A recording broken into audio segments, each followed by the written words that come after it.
ياخذ واحد ما يعرفها. ماني شايف. ولهذا جو المشعوذين واعتبروا ان الارض هي معبده فلوس، لان الانسان القديم لا عنده مصرف ولا عنده كاسه. الكاسه بتاعها شنو هو؟ الوطاء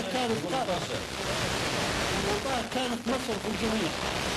فنقول لك هذه راهي البلاد معبده فلوس، لكن انت تلقاها تدمر تقول لي